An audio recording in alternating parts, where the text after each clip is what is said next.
Sinisterism is about finding the primal aspects of the left-hand path, primal in history, primal in the psyche, thus obtaining truth. Thomas Leroy.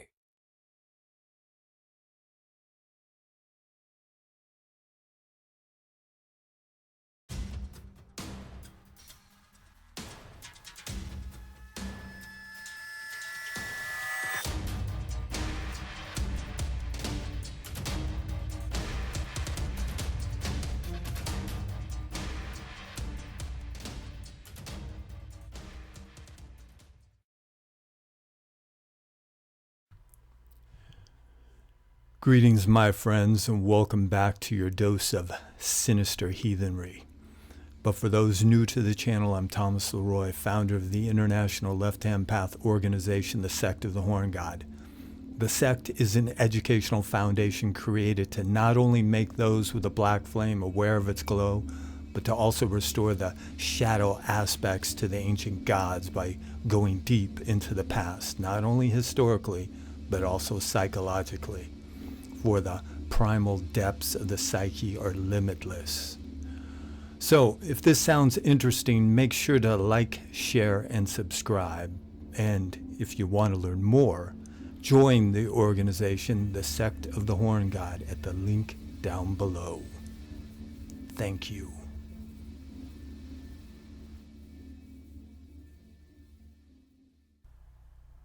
All right, my friends, no matter how hard you try to progress upon this path, sometimes detours get in your way, if you will.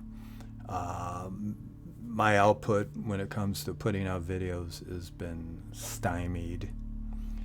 This is due to a couple of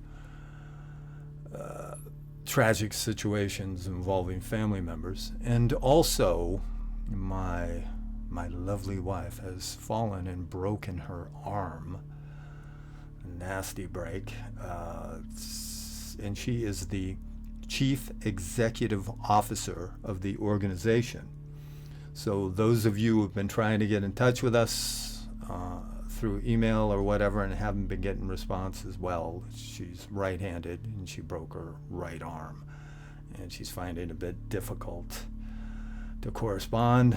So there's going to be, how should I say it?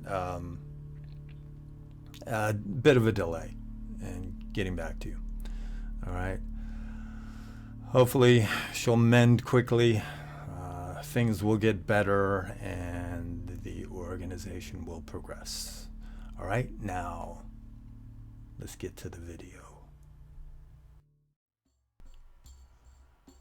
On my last video, I got this comment.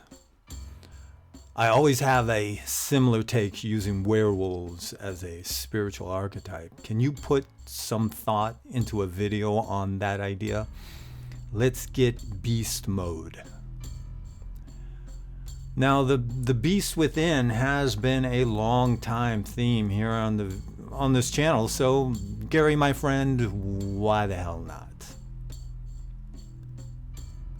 The other day, my wife and I were watching our dog out in the front yard, and she wondered, why did he like to stay outdoors even on a winter's day? Now, granted, this is a winter in California, just north of the Napa Valley, so it doesn't get all that cold, but my response was, even though he's domesticated, he's still a wolf at his core, a beast.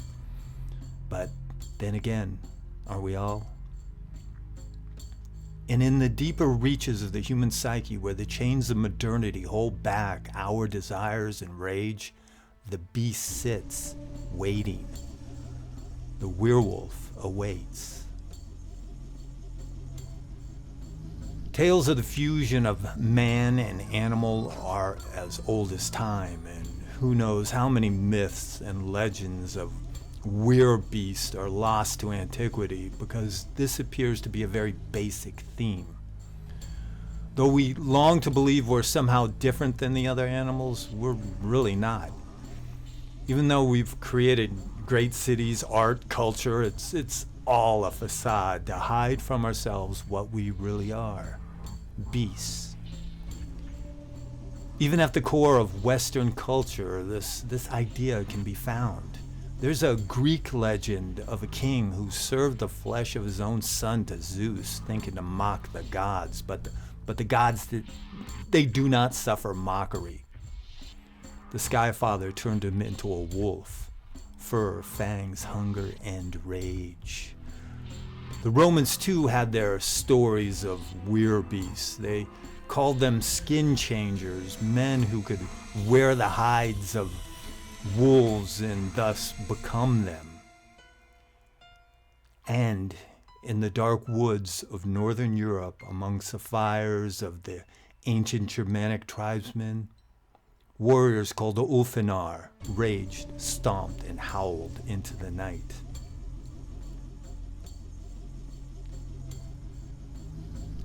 Eventually, tales of man-beasts worked its way through Christianized Europe. They who, it is said, after making a pact with the devil, tore out the throats of those unfortunate enough to come within their grasp. But the werewolf is not just a creature of folklore and legend, an invention of minds afraid of the dark. No, it's something far more intimate, far more intimidating. This is because it's the snarling voice in the back of our minds, the beast we fear, not because it's foreign, the other, but because it's us. The myth of the werewolf is at its core a study in duality, human and monster, reason and instinct. In the process of transformation, violent and grotesque is a descent into the abyss. As I've mentioned in many videos, civilization is fragile. It's a thin membrane stretched over a pit of savage impulses, and to live among others, we have to suppress that part of ourselves that longs for violence. But sometimes it's really fucking hard, isn't it? And I hope most of us are aware of what happens when repression fails. The werewolf emerges as the nightmarish embodiment of that unchecked aggression and hedonistic ecstasy. It's the monster in the mirror. But what of the transformation itself, the agony, the splitting of flesh, the grinding realignment of bone as though the body were rejecting the very idea of its former self? What does this physical horror reflect? In truth, it's a metaphor for the very real psychological pain of losing control and thus one's identity, the fear of surrendering to the primal we must all surrender to if we truly want to know who we really are, to know thyself.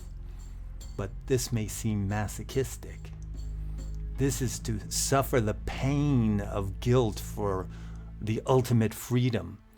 But to be freed from morality and guilt is very seductive, because I think most of us have wanted to let loose under a full moon at least one time or another.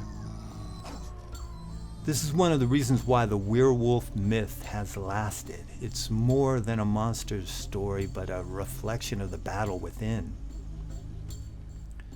We are creatures of duality, skinwalkers, waiting to break free, but most are terrified of what they might become. The werewolf is our fear, our desire, our madness, waiting for the moment to take control. The shedding of what is to be human in the 21st century is a sacrament, and the hunger is divine. To become the beast is not a fall from grace, but ascension. And this, as I've stated in many videos, is a major aspect of the road few dare to walk, the shadowed path of the dark gods and monsters. The left-hand path has always been the road of the other, of they, as Joseph Campbell put it. They who walk away from the village and don't look back. The path of Cain, the road of the exile, who will not kneel, the dark mystic, who will not be tamed. The werewolf does not plead for salvation. He is not cursed, but anointed in the blood rites of the old world, such as they who wore the skins of wolves and went into battle as something more than human. The Ulfanar, they who fought with the primordial impulses of Odin's wrath. And when they returned from their rage, they were no longer men, nor were they beasts. They were something else. The Abrahamists would tell you that to commune with the beast within is a sin, that you would become one lost to the darkness, thus be dragged screaming into some blasphemous metamorphosis. And what it can't tame is the influence of deities more ancient than Yahweh, those gods who laugh at that Bronze Age trickster god of sheep herders. And the beast within is a reflection of those gods, they of the path without pity. To take the form of the beast is to step outside of the values of Western civilization, not to wreak havoc on the world, but to become aware of that which whispers in the mind, the gnawing hunger at the edges of your thoughts. And the beast within is always watching, always waiting, and when the moment is right, it will break free.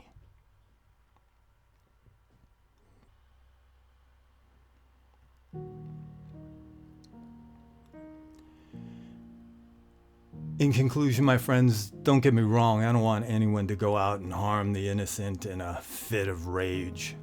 That would not benefit anyone.